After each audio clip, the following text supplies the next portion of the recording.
Hello students, today we are going to start a fresh chapter, that is chapter number 13, Why Do We Fall Ill? This chapter is very important in current situation. अभी की situation में chapter बहुत important है. Chapter का नाम ही देखिए, why do we fall ill. इसका क्या मतलब होता है कि हम बीमार क्यों पड़ते हैं. हम बीमार क्यों पड़ते हैं जब हमको कोई बीमारी होती है, और बीमारी का क्या कारण होता है, क्यों हम बीमार पड़ते हैं, और हमें और एक हेल्दी पर्सन में क्या डिफरेंस होता है, हेल्थ क्या होती है, डिसीज क्या होती है, डिसीज कब होती है, क्यों होती है, ये सारा कुछ हम इस चैप्टर में पढ़ेंगे. आया समझ में? इसलिए मैंने बोला कि अभी करंट कोविड की सिचुएशन में चैप्टर बहुत इंपॉर्टेंट है समझना. Okay, see students, whenever we start the fresh chapter, we always start with the basic question so that we hold the clarity of the entire chapter. Okay, अब इस chapter को भी हम basic के साथ स्टार्ट करेंगे. कुछ बेसिक क्वेश्चंस देखेंगे जिससे हमको चैप्टर पूरा क्लियर होएगा. उसके बाद हम एनसीईआरटी स्टार्ट करेंगे. Okay, see the first question, that is what is health. अब ये क्वेश्चन का आंसर स्टार्ट करने से पहले हम लोग ये समझते हैं कि हेल्थ क्या है. आप और हम ये समझते हैं कि कोई भी इंसान अगर फिजिकली फिट है, उसकी बॉडी में कोई भी डिजीज नहीं है, तो हम उसको हेल्दी कंसिडर कर लेते हैं. बट एक्चुअली ऐसा होता नहीं है. जो WHO है, आप जानते हैं ना WHO कौन है? World health organisation. वो हेल्थ को कैसे डिफाइन करती है? कोई भी पर्सन को आप हेल्दी पर्सन कब बोलेंगे? जब वो 3 स्टेट में फिट रहता है, physically, mentally and socially.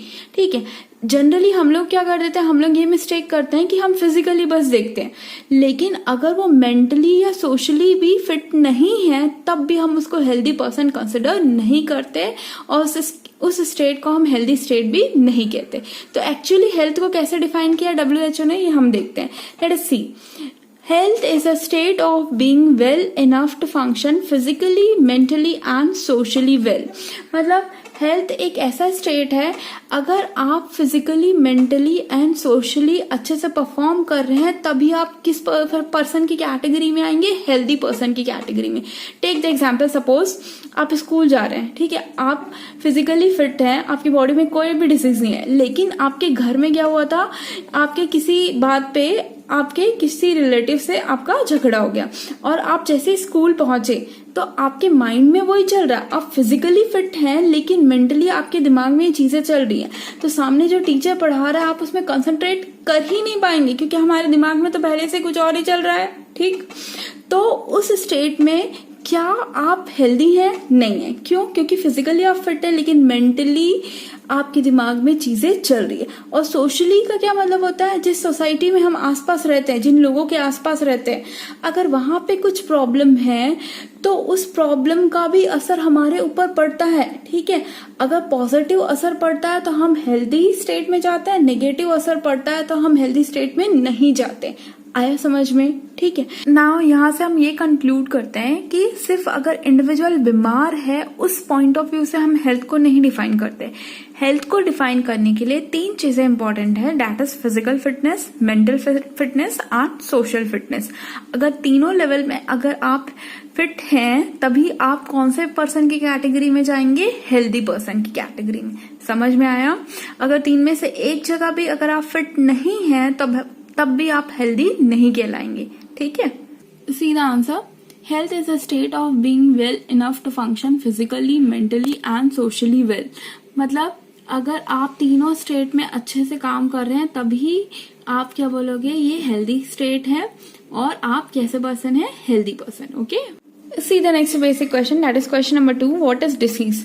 Now before starting the answer, disease is basically made up of 2 words, dis and is. When we see dis, it stands for disturbed and is stand for comfort. Okay, that means if you are not comfortable, you can say that you are suffering from some kind of disease. ये general meaning हुई कि भाई disturbed is मतलब होता है comfort होना. अब इसके आगे वर्ड अटैच है disturb, मतलब जब आप कंफर्टेबल नहीं हैं then you can say you are suffering from certain kind of disease. लेकिन इसको एक्चुअली में कैसे डिफाइन करते हैं? Let us see. Any physical or functional change from normal state that causes discomfort or affect the health of a person is called disease. मतलब ऐसा physical और functional change जो नॉर्मल नहीं है. ठीक है, टेक द एग्जाम्पल. अगर आप नॉर्मली बात कर रहे हैं और बात करते करते आपको सर्दी लग गई, खांस रहे हैं बीच में, तो वो नॉर्मल है क्या? नहीं है। इससे आपको अनकंफर्टेबल फील हो रहा है बात करने में, राइट? एंड यही आपको क्या इंडिकेशन देगा कि you are suffering from certain disease, ठीक है? यही लिखा हुआ है, एनी फिजिकल और functional change from normal state that causes discomfort और affect the health of a person, health को अफेक्ट करता है, ये क्या कहलाती है? हमारी डिसीज। आया समझ में? सी स्टूडेंट्स, अभी तक हम लोगों ने देखा हेल्थ क्या है, डिसीज क्या है, ठीक है? आप ये डिसीज को पहचानते कैसे हैं कि हमको कोई डिसीज हो गई है? सपोज अगर किसी को कोल्ड एंड कफ होता है या फीवर होता है, तो वो पहचानते कैसे हैं? डॉक्टर के पास कैसे जाते हैं, किस बेसिस पे जाते हैं? उसी से रिलेटेड आगे का क्वेश्चन है, ठीक है? Now let us see the third basic question, what are symptoms? Okay, now let us proceed with the answer. Symptoms of disease are the things which we feel as being wrong. मतलब symptoms क्या होते हैं? जैसे हम लोग बोलते हैं ना, कोई भी बीमारी के लक्षण क्या होता है? ऐसी चीजें जो हमको लग रहा है कि गलत है हमारी बॉडी में, वो क्या है? सिम्टम्स। टेक द एग्जाम्पल, अभी करेंटली कोविड-19 चल रहा है, ठीक है? तो उसके सिम्टम्स बताते हैं कि भाई हाई फीवर होएगा, सूखी खांसी होएगी, ये क्या है? सिम्टम्स। अगर ऐसी चीज आपकी बॉडी में है, ठीक है, तो ये सारी चीजें क्या कहलाती हैं? Symptoms of any disease. मैंने एक एग्जाम्पल लिया है कोविड का, ठीक है? क्योंकि रिसेंटली ये बहुत चल रहा है, तो हमको बहुत पता रहता है इसके बारे में, ठीक है? अपडेटेड हम, ओके? तो सिम्टम्स क्या होता है? Symptoms are the thing which we feel as being wrong, जो हमको ऐसा लगता है कि भाई हमारी बॉडी में ऐसा नहीं होना चाहिए। ये सारी चीजें क्या है? सिम्टम्स, जिसके थ्रू हम डॉक्टर के पास जाते हैं, या कोविड की बात करें तो कोविड का टेस्ट कराने जाते हैं, okay? Now see the next basic question, that is question number 4. What are the signs of disease? अभी हम लोगों ने सिम्टम देखा था कि भाई हमको जो चीजें हमारी बॉडी में गलत लग रही है, क्या कहलाती है? सिम्टम। अब सिम्टम के बेसिस में हम लोग क्या करते हैं? डॉक्टर के पास जाते हैं। तो इसी के बेसिस में एक क्वेश्चन है, what are the signs of disease? अब साइंस क्या है? Sign of disease are what physicians will look for on the basis of symptom. physicians का यहाँ पे मतलब होता है डॉक्टर्स। मतलब डॉक्टर क्या करते हैं? आप जैसे डॉक्टर के पास जाते हैं तो आपसे पूछते हैं क्या हो गया, तो आप बताते हो जो आपको लग रहा है। ये लग रहा है क्या होता है? आप सिम्टम्स बताते हैं, ठीक है? वो सिम्टम्स को डॉक्टर क्या करते हैं? बीमारियों से मैच करते हैं, और ये जो अब मैचिंग होती है, ये क्या कहला रही है? हमारी साइंस ऑफ डिसीज। आया समझ में? ठीक, तो ये जो मैचिंग की डॉक्टर ने, ठीक है, कि भाई ये किस बीमारी के लक्षण हो सकते हैं, ये क्या कहला रही है? हमारी sign of disease, okay? Now see the next basic question, what are the causes of disease? Now let us proceed with the answer. There are two causes of disease. First one immediate cause, second one contributory cause. अब नाम से ही clear है, immediate cause मतलब यही main reason है, और contributory मतलब इसने उस रीजन में और कुछ ऐड कर दिया, कंट्रीब्यूशन दे दिया, ठीक है? तो अब देखते हैं इमीडिएट कॉज में क्या लिखा है। It is also known as primary cause. इसको हम एक और नाम से जानते हैं, क्या बोलते हैं भाई? Primary cause. Some disease are cause due to infection by micro organism. मतलब कुछ डिसीज ऐसी होती है जो माइक्रो ऑर्गेनिज्म, जैसे बैक्टीरिया, फंगी, वायरस, प्रोटोजोआ, इस तरीके के माइक्रो ऑर्गेनिज्म के इन्फेक्शन के कारण होती है, और यही माइक्रो ऑर्गेनिज्म उस डिसीज का क्या रहता है? कारण रहता है। टेक द एग्जाम्पल कोविड किसके कारण हो रहा है? कोविड-19 वायरस के कारण, ठीक है? तो वो उसका क्या है? Immediate cause. Now let us proceed with the contributory cause. Contributory cause को एक और नाम से जानते हैं, क्या बोलते हैं इसको? Second, it is also known as secondary cause.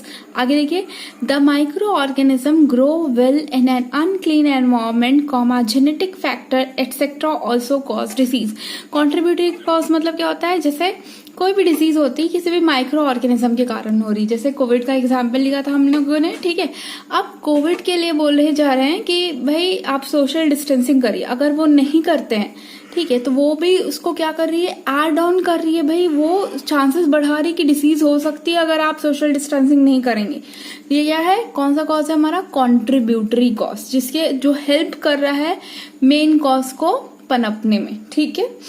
और यहाँ पे क्या लिखा है? जैसे अगर हम और कॉन्ट्रीब्यूटरी कॉज की बात करते हैं, तो ये virus, bacteria basically unclean environment में ग्रो करते हैं, या कई बार ऐसा रहता है कि किसी किसी के जेनेटिक फैक्टर्स के कारण, जैसे किसी के पेरेंट हमेशा बीमार रहते हैं तो जीन्स में भी ऐसी खराबी होने के कारण भी वो क्या रहता है, वो पर्टिकुलर इंडिविजुअल बीमार रहता है। ठीक है, तो ये कैसे कॉज है, उसके कॉन्ट्रीब्यूटरी कॉज है, इमीडिएट कॉज नहीं है, ये एड ऑन कर देते हैं। ठीक है, किसी भी डिसीज में। Okay, now see the next question number 6, what are the different types of disease based on duration। अब आपकी बॉडी में डिसीज कितने टाइम तक रही उसके अनुसार हम लोगों ने डिसीज को क्लासिफाई किया है।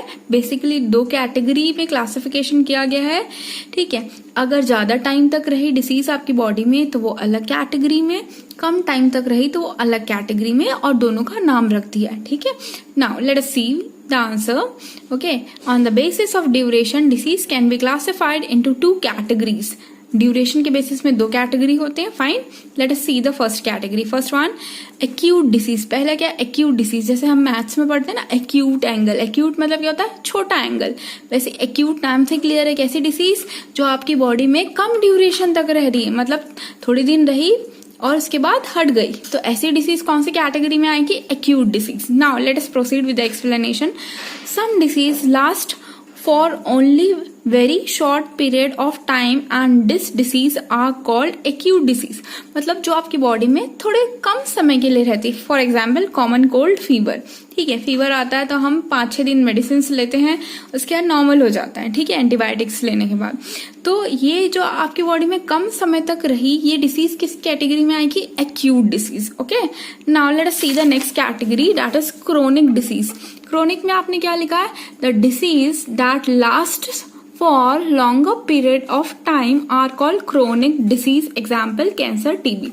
मतलब जो आपकी बॉडी में ज्यादा दिन तक रहती है, ऐसी डिसीज क्या कहलाती है, क्रोनिक डिसीज या बड़ी बीमारी। ठीक है, तो जैसे कैंसर, वो उसका इलाज हम बहुत दिन तक कराते हैं। ठीक है, और कई बार तो लाइफ लॉन्ग भी रह जाता है। ठीक है, लेकिन आजकल हो जाता है इलाज। कैंसर है, टीबी है, बीपी है, ब्लड प्रेशर, एक बार अगर मेडिसिन चालू हो जाती तो वो लाइफ लॉन्ग प्रोसीड करती है, चलती जाती है। ठीक है, अब ऐसी डिसीज किस कैटेगरी में आती है, क्रोनिक डिसीज। और एक्यूट डिसीज मतलब जो कम समय के लिए आपकी बॉडी में है, और क्रोनिक मतलब जो ज्यादा टाइम के लिए। आया डिफरेंस समझ में? Now see the next question number 7, what are the types of disease on the basis of cause। Now let us proceed with the answer। On the basis of cause, disease can be classified into 2 categories। First one, infectious disease, second one, non-infectious disease। It is also clear from the name itself। देखिए, cause के basis में कि कारण क्या है disease का, उसके basis में भी डिसीज को 2 कैटेगरी में क्लासिफाई किया गया है, infectious disease, second one non infectious disease. अब जो इन्फेक्शियस डिसीज होती है उसके बारे में पढ़ते हैं। This is also known as communicable disease. Communicable मतलब जो एक व्यक्ति से दूसरे व्यक्ति तक फैल जाती है, ऐसी डिसीज क्या कहलाती है, कम्युनिकेबल डिसीज। और यही इसी को हम किस नाम से जानते हैं, इन्फेक्शियस डिसीज। ठीक है, आगे बढ़िए। In infectious disease the disease are caused by microbes या माइक्रो ऑर्गेनिजम्स के कारण ये डिसीज होती है, such as bacteria, fungi etcetera, and can also spread from one person to another। Okay, तो ऐसी डिसीज जो एक पर्सन से दूसरे पर्सन में फैल जाती है और माइक्रो ऑर्गेनिज्म के कारण होती है, ये कैसी डिसीज होती है, infectious disease. Example common cold, cough या कोविड-19 अभी करंट के सिचुएशन में। ठीक है, इसलिए बोलते हैं ना करके आप सोशल डिस्टेंसिंग करिए। क्यों बोलते हैं, क्योंकि ये एक वायरस के कारण हो रही है। ठीक है, तो ये एक पर्सन से दूसरे पर्सन फैल सकती है, इसलिए ये किस कैटेगरी में आती है, इन्फेक्शियस डिसीज की कैटेगरी में। ठीक है, now see the next one, non infectious disease. It is also known as non communicable disease. This disease are confined to person and does not easily spread from one person to another. They are not caused by microbes. जो micro organisms के कारण नहीं फैलती है और ये एक ही person तक रहती है। अगर एक पर्टिकुलर पर्सन को ये बीमारी है तो वो स्प्रेड नहीं कर सकता। ठीक है, take the example, blood pressure अगर किसी को होता है तो आप अगर उस पर्सन को टच करते हो, छूते हो या उसके पास जाते हो तो आपको ये बीमारी नहीं होगी। ठीक है, क्यों, क्योंकि ये किस कैटेगरी में आती है भाई, नॉन इन्फेक्शियस डिसीज। आया समझ में? Now see the next question number 8, what are infectious agent? Now let us proceed with the answer also। Organism that cause disease are called infectious agent। मतलब ऐसे ऑर्गेनिज्म जिसके कारण डिसीज हो रही है, इसको क्या बोलते हैं? Infectious agent. Example bacteria, fungi, protozoa, ठीक है, ये सारे, या वर्म्स, ये किस कैटेगरी में आते हैं भाई? इन्फेक्शियस एजेंट, जिनके कारण डिसीज हो रही है, उनको क्या नाम से जानते हैं? Infectious agent. Okay, now see the next question, how does infectious disease spread? Question ये बोल रहा है कि इन्फेक्शियस डिसीज कैसे फैलती, ये बताना है आपको। Now let us proceed with the answer. There are following ways by which infectious disease can spread. पहला तरीका through air. Air लिखा हुआ है, एयर के हेल्प से कैसे फैलती है वही देखते हैं। This occurs through the little droplets thrown out by an infected person who sneezes or coughs. इसमें क्या होता है? एयर की हेल्प से कैसे भाई ये फैलती है डिसीज? क्या होता है, जैसे किसी पर्सन को कोल्ड एंड कफ है ना, और वो खांसता है तो उसके मुंह से जो ड्रॉपलेट्स निकलती है वो एयर के साथ क्या मिक्स हो जाती है। अब मिक्स हो जाती है तो आगे क्या होता है देखते हैं। Someone standing close by can breathe in this droplet and the microbes gets a chance to start a new infection. मतलब अब भाई जिसको खांसी आई, जिसको बीमारी है उसको खांसी आई, और उसके बाजू में एक और पर्सन खड़ा है, ठीक है, वो हेल्दी पर्सन है, वो क्या कर रहा है? ऑक्सीजन को इनहेल कर रहा है। तो जैसे ही वो अनहेल्दी पर्सन ने, जिसने कफ किया, उसके कारण वो ड्रॉपलेट जो एयर में प्रेजेंट है, और जो हेल्दी पर्सन है जैसे ही उन्हें इनहेल किया ऑक्सीजन को, तो वो एयर ड्रॉपलेट है जो कफ का, वो उसके साथ इनहेल हो गया, तो वो माइक्रो ऑर्गेनिज्म भी इसके साथ आ गया। तो इससे क्या होगा? वो माइक्रो ऑर्गेनिज्म को एक और नया होस्ट मिल गया भाई इन्फेक्शन फैलाने के लिए। इसी तरीके से एयर के थ्रू क्या होता है, जो है आपकी बीमारी स्प्रेड होती है। Example common cold. Okay, see the next way, that is water. Water के थ्रू भी इन्फेक्शियस डिसीज फैलती, कैसे फैलती है पढ़ते हैं। This occurs if the excreta from someone suffering from an infectious disease get mixed up with drinking water used by the people living nearby. The microbe will enter the host through the water they drink and can cause disease in them. मतलब ये बोल रहा है कि भाई अगर suppose किसी person को कोई डिसीज है and he is doing the excreta near the water sources, अब ये this excreta is going to mix with that particular water. अब वहां जो आसपास लोग रह रहे हैं वो क्या करे, उसी पानी को पी लिए। अब वो एक्सक्रीटा जो अनहेल्दी पर्सन का था उसमें वायरस भी या माइक्रो ऑर्गेनिज्म भी निकला, वो पानी के साथ मिल गया, और उसी पानी को किसी ने पी लिया, आसपास के लोग जो रहते हैं। तो अब वो माइक्रोब क्या हो जाएगा, एक हेल्दी पर्सन की बॉडी में चला जाएगा और एक नया इन्फेक्शन स्टार्ट करेगा और उसमें डिसीज को ट्रांसफर करेगा। एग्जाम्पल, पानी के थ्रू जो डिसीज होती है वो सबसे कॉमन एग्जाम्पल क्या है हमारा? कॉलेरा। ठीक है, सी द नेक्स्ट वे जिससे आपकी इन्फेक्शियस डिसीज स्प्रेड होती है, that is sexual act. The sexual act is the closest physical contact two persons can have with each other. However, such sexually transmitted diseases are not spread by casual physical contacts. Example, AIDS. देखिए क्या होता है कि कई बार जो disease होती है they spread through the sexual contact. Here we are not talking about the casual handshake or casual touching. Here we are talking about the contact which is made with the help of sexual part, and through this sexual part also the disease get transmitted from healthy person to unhealthy person. Okay, and the best example is AIDS, and about AIDS we are going to have a detailed conversation in the next slides. Okay, now see the fourth point, that is vectors.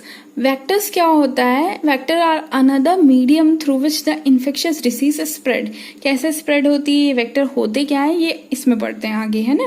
Vectors can be defined as a animals which carry infectious agent from sick person to another healthy person. These animals are thus the intermediaries and are called vectors. The most common vectors all we know are mosquitoes. अब mosquito का example लेके समझते हैं। ठीक है, mosquito क्या करते हैं, जैसे फॉर एग्जाम्पल किसी पर्सन को बीमारी है ऑलरेडी, ठीक है, फीवर है, कफ कोल्ड है, उसकी बॉडी में मस्कीटो बैठ गया। ठीक है, अब उसकी बॉडी से उसकी बॉडी में बैठ के उसने काटा।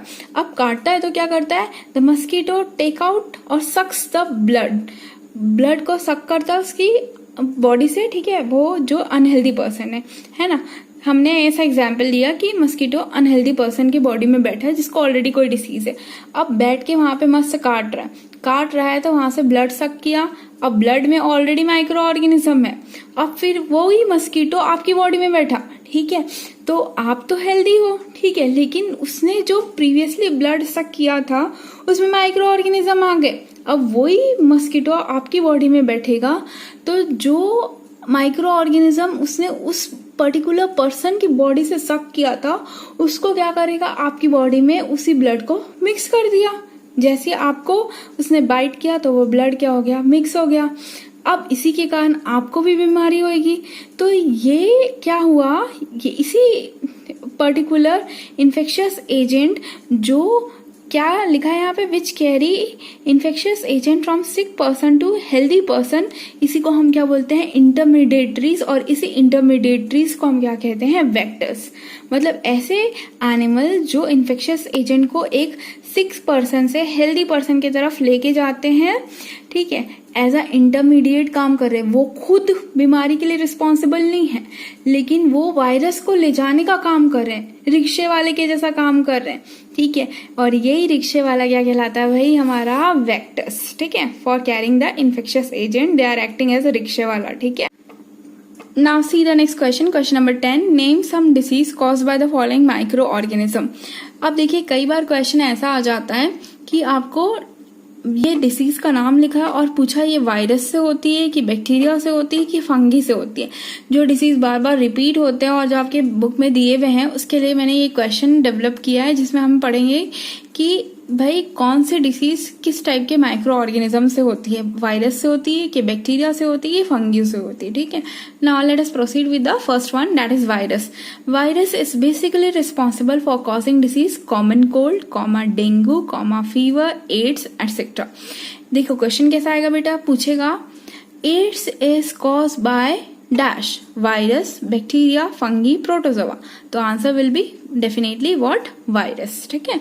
आया क्वेश्चन का फ्लो समझ में, ठीक। नेक्स्ट देखिए bacteria. Bacteria is basically responsible for causing typhoid, cholera, asthma and many more disease, okay.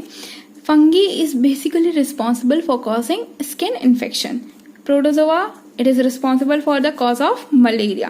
Worms basically it is responsible for causing elephantiasis. elephantiasis सुना आपने, क्या होता है, हाथी पांव सुना ना, जिसमें पांव एकदम मोटा हो जाता है, सूज जाता है, वही। और स्टमक इन्फेक्शन बेसिकली हमको वर्म्स के कारण होते हैं, ओके।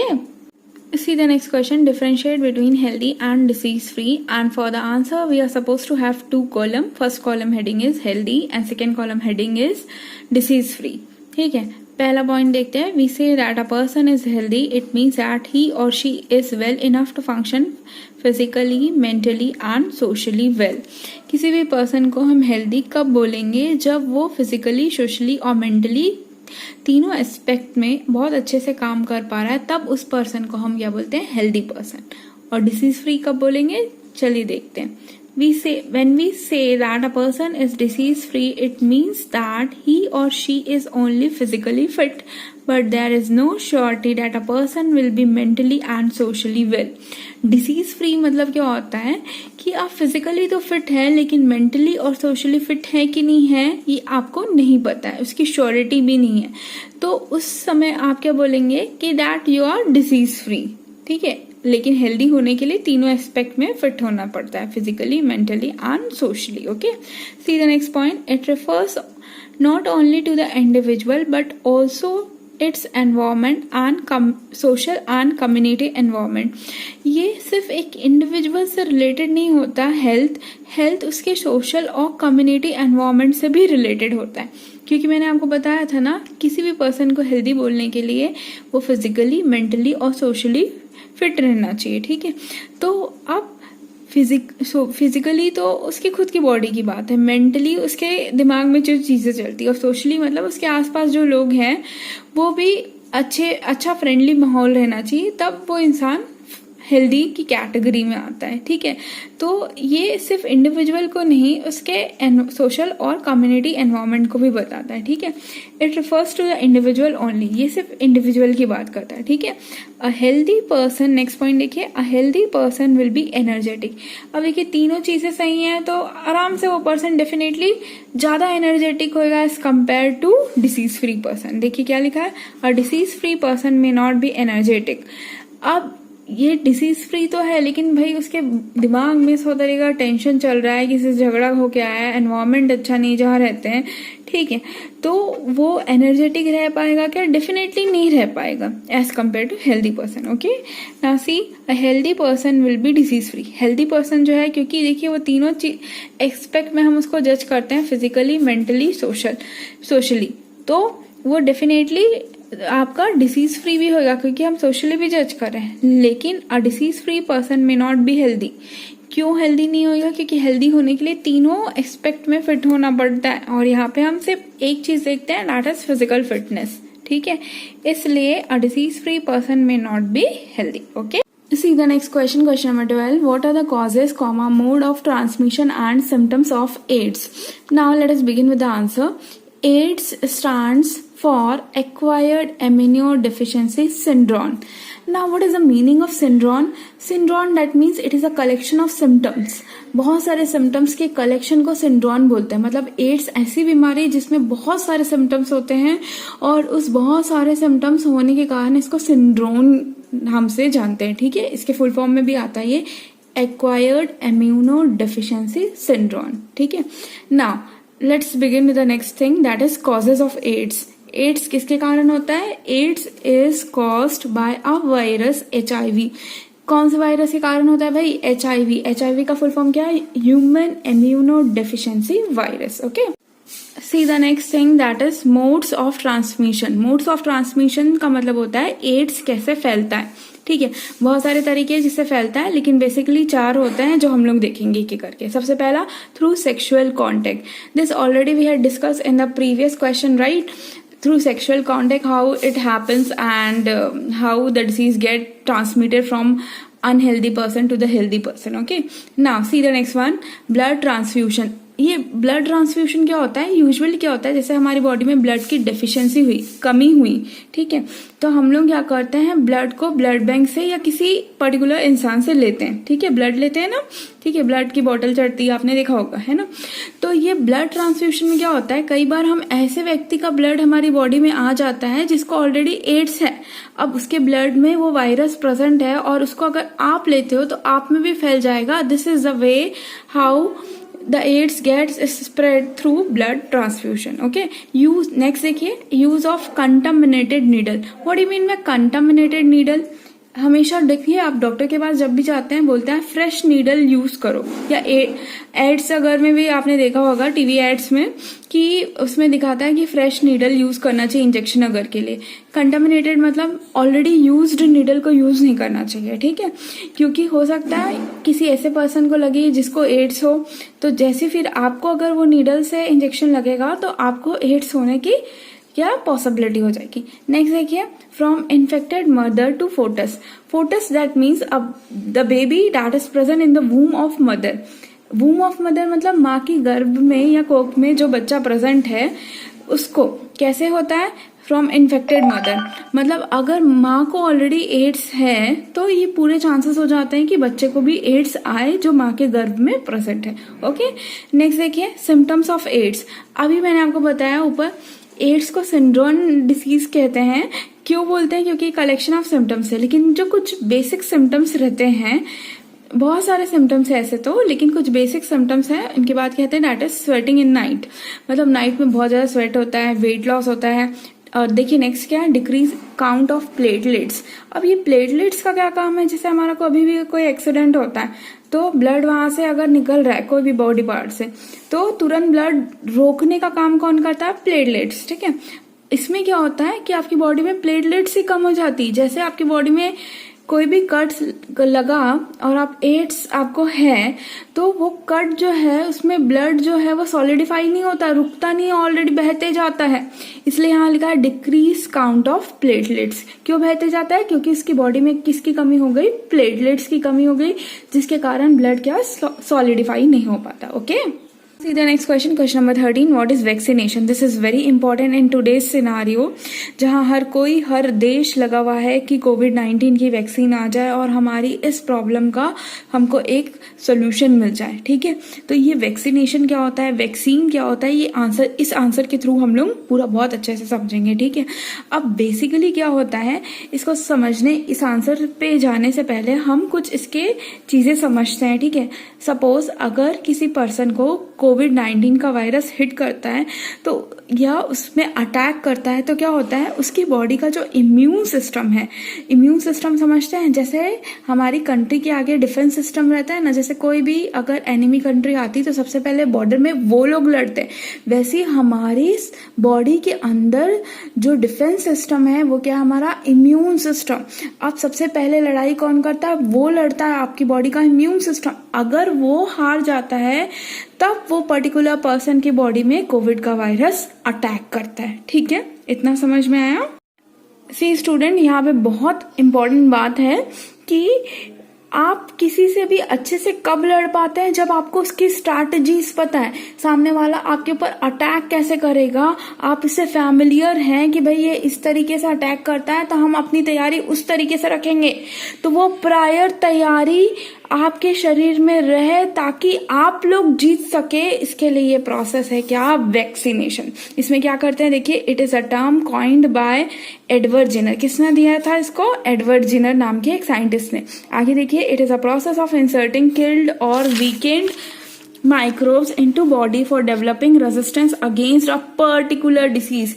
हर एक डिसीज के लिए अलग अलग वैक्सीन होती है। ठीक है, लेकिन ये होता क्या है, इसमें क्या करते हैं हम लोग, इसको दिया किसने था? साइंटिस्ट एडवर्ड जिनर ने। ठीक है, इसमें हम लोग क्या करते हैं, जैसे कोविड-19 की बात करें तो उसमें हम लोग क्या करते हैं, कोविड का जो किल्ड, जो मरा हुआ वायरस है और जो अधमरा है या उसके कुछ बॉडी पार्ट्स को अपनी बॉडी में, मतलब वीकेंड वायरस को अपनी बॉडी में डालते हैं वैक्सीनेशन में। ठीक है, अब उससे क्या होता है कि वो आधा मरा हुआ है, ठीक है, या पूरा मरा हुआ है, तो हमारी बॉडी, दो व्यक्ति ऐसे लड़ाई कर रहे हैं, जो कमजोर है और जो स्ट्रांग है, तो डेफिनेटली स्ट्रांग वाला जीतेगा। तो ये जो कमजोर वाला रहता है, इसके थ्रू आपकी बॉडी को आदत हो जाती है कि भाई मेरे को कोविड के वायरस से कैसे डील करना है, उसके लिए क्या क्या एंटीबॉडीज रहेगी, बनाएगा उसको आपका बॉडी। ठीक है, तो इस प्रोसेस में हम लोग क्या करते हैं, वैक्सीनेशन में जो आधे मरे या वायरस का कुछ हिस्सा जिसके कारण वो पर्टिकुलर डिसीज हो रही है, वीकेंड हिस्सा, उसको आपकी बॉडी में पहले से इंसर्ट कराते हैं ताकि आपकी बॉडी में वैसी सेना तैयार हो सके जो उस पर्टिकुलर वायरस से लड़ सके। यही प्रोसेस क्या कहलाता है, हमारा वैक्सीनेशन। ठीक है, अगर ये किल्ड वायरस नहीं डालेंगे, डायरेक्ट कोविड को हिट कराएंगे, तो भाई आपकी बॉडी को तो उसकी आदत ही नहीं, आप फाइट करते करते हो सकता है आपकी इम्यूनिटी कम होगी तो आप उससे फाइट नहीं कर पाओगे। ठीक है, इसलिए वो आदत दिलाने के लिए हम क्या कराते हैं, वैक्सीनेशन कराते हैं। अलग अलग बीमारी का अलग अलग वैक्सीन होता है। ठीक है, now see the next question, question number 14. What is antibiotics? Now let us proceed with the answer. Antibiotics are the chemical substance produced by microorganisms that help to stop infection caused by the microorganism. मतलब antibiotic क्या होता है, ऐसा chemical substance जो micro organism बनाता है और किसी भी इन्फेक्शन को काटने के लिए यूज होता है, इसी को हम क्या बोलते हैं, एंटीबायोटिक्स। टेक द एग्जाम्पल, जैसे कभी आपको फीवर हो जाता है तो आप डॉक्टर्स के पास जाते हैं तो डॉक्टर आपको प्रिस्क्राइब करते हैं कि 5 डेज की एंटीबायोटिक्स है। ये एंटीबायोटिक्स आपको इसलिए दिया जाता है ताकि जो आपको इन्फेक्शन हुआ है वो जड़ से खत्म हो जाए। ठीक है, आया समझ में? Now see the example, penicillin. सबसे बेस्ट एग्जाम्पल लिखा है पेनिसिलिन। पेनिसिलिन के बारे में हम लोगों ने जूनियर क्लासेस में स्टोरी सुनी हुई, राइट? अब देखिए, इसका अगर डेली लाइफ का एग्जाम्पल लेंगे, देखिए आपको कभी भी बुखार होता है तेज तो डॉक्टर एंटीबायोटिक्स देता है, लाइक डोलो 650 और paracetamol. This all belong to the categories of antibiotics. Okay, See the next question number 15. What are the principles of treatment of disease? Question ये बोल रहा है कोई डिसीज अगर हो जाती है तो उसको ट्रीटमेंट करने के क्या क्या प्रिंसिपल होते हैं. ठीक है, let us see the answer. There are 2 principles of treatment of disease. For example, अगर आपको कोई डिसीज हो गई तो उसको ट्रीट करने के लिए या उसको खत्म करने के लिए 2 मैथड या 2 प्रिंसिपल्स होते हैं. क्या है? पहला देखिए, by reducing the effect of disease. Second one, by killing the cause.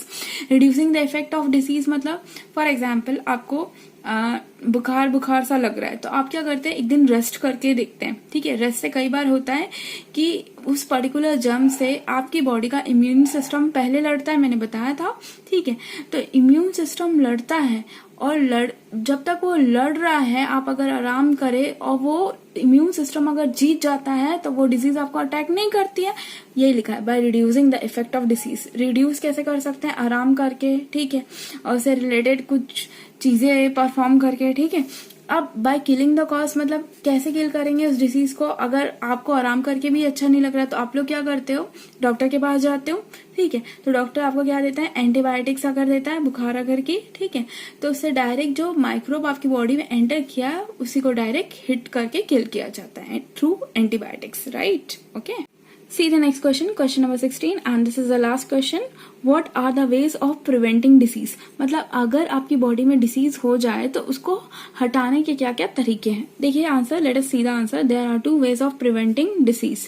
ठीक है, अब 2 तरीके होते हैं प्रिवेंशन के. कोई भी बीमारी अगर हो जाती है तो पहला तरीका होता है जनरल वे, सेकेंड होता है स्पेसिफिक वे. जनरल वे नाम से क्लियर है कि आप जनरली कैसे अवॉइड करेंगे कोई भी डिसीज को. सारी डिसीज के लिए कॉमन रहेगा. स्पेसिफिक वे मतलब एक पर्टिकुलर डिसीज के लिए रहेगा. ठीक है, नाम से थोड़ा सा क्लियर हुआ. अब आगे डिटेल में इसके देखते हैं तो आपको और क्लियर होगा. ओके, जनरल वे में देखिए क्या लिखा है, public hygiene is one of the basic key to prevention which can be followed by adopting the following practice. अब ये क्या बोल रहा है, सबसे अच्छा रहता है जनरल वे मतलब सारे डिसीजेस ना हो उसके लिए सबसे अच्छा है कि आप हाइजीन मेंटेन करिए. हाइजीन मतलब हर चीज को साफ सुथरा रखिए. ठीक है, कैसे रख सकते हैं, देखिए हमने बहुत सारे तरीके की डिसीज पढ़ी थी. तो कुछ हाइजीन एयरबॉर्न डिसीज के लिए, कुछ वाटरबॉर्न डिसीज के लिए, कुछ वेक्टरबॉर्न डिसीज के लिए. ठीक है, तो एक एक करके पढ़ते हैं. To avoid exposure to airborne microbes. Airborne microbes या एयरबॉर्न डिसीज ना हो इसके लिए क्या कर सकते हैं, we can prevent exposure by providing living conditions that are not crowded. मतलब हवा से आपको डिसीज ना हो इसके लिए ऐसी जगह पे रहिए जहां पे कम लोग इकट्ठे होते हैं. ठीक है, तो क्या होएगा, अब कम लोग रहेंगे तो लोग दूर दूर रहेंगे तो वो डिसीज स्प्रेड होने के चांसेस क्या हो जाते हैं, कम हो जाते हैं. ठीक है, सेकेंड देखिए, to avoid exposure to water borne disease. अब वाटर बॉर्न डिसीज मतलब पानी से जो डिसीज होती है वो ना हो इसके लिए जनरल मेथड क्या अपना सकते हैं, आप क्या अपना सकते हैं. देखिए लिखा है, we can prevent exposure by providing safe drinking water. मतलब आप जो पीने का पानी दे रहे हैं वो बिल्कुल साफ सुथरा रहना चाहिए. तब इससे क्या होएगा, मैक्सिमम लोगों को वाटरबॉर्न डिसीज होने के चांसेस कम हो जाते हैं. ठीक है, नेक्स्ट देखिए, टू अवॉइड वेक्टरबॉर्न डिसीज या वेक्टरबॉर्न इन्फेक्शन. इसको अवॉइड करने के लिए हम क्या कर सकते हैं, we can provide clean environment. मतलब मस्कीटो अगर ना हो उसके लिए हम साफ सुथरा एनवायरनमेंट प्रोवाइड करेंगे. इन ऑल पूरा का पूरा किस पे बेस्ड है, पब्लिक हाइजीन पे. तो जितने टाइप की डिसीज होती है अलग अलग टाइप का जनरल मेथड हमने उसके लिए लिखा है. ठीक है, इसको आप अपने हिसाब से अपने लैंग्वेज में भी फ्रेम आउट कर सकते हैं. Okay, now see the specific way. अब स्पेसिफिक वे मतलब एक पर्टिकुलर डिसीज के लिए कुछ स्पेसिफिक वे होएगा.